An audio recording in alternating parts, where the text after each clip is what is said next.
Барлығына сәлем, құрметті пайдаланушылар.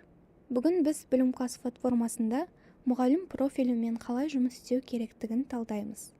Біріншіден, платформаға кіріңіз.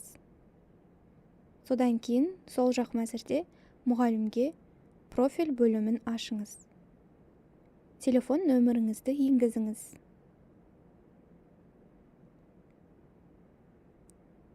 Пайдаланушы келісім шарттарын қабылдаймыз. Жіберу батырмасын басамыз. ЖСН-ді енгіземіз. Жіберу батырмасын басамыз. Өз нөміріңізге енгізу керекті кодты аласыз. Кодты жазып, жіберу батырмасын басамыз. Сізде өзіңіз туралы деректерді енгізу керекті профиль ашылды. Түзету батырмасын басамыз. Келесі жолдарды міндетті түрде толтырамыз. Имейл,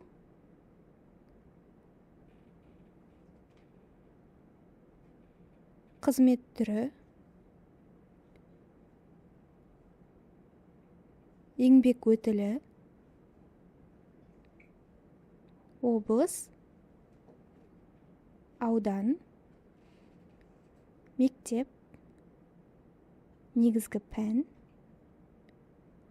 оқыту тілі, категория.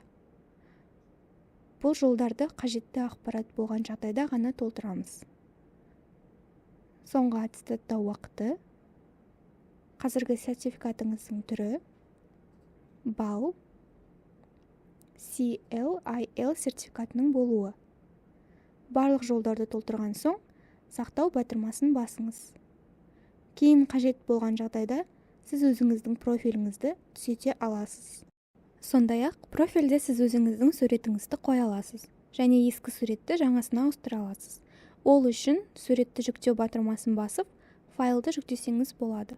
Сурет 300x300 пиксель өлшемінен кем болмауы керек. Тек 2 мегабайтқа дейінгі JPG, PNG форматындағы сурет қабылданады. Қажет болған жағдайда, сіз өзіңіздің профиліңізді түзете аласыз.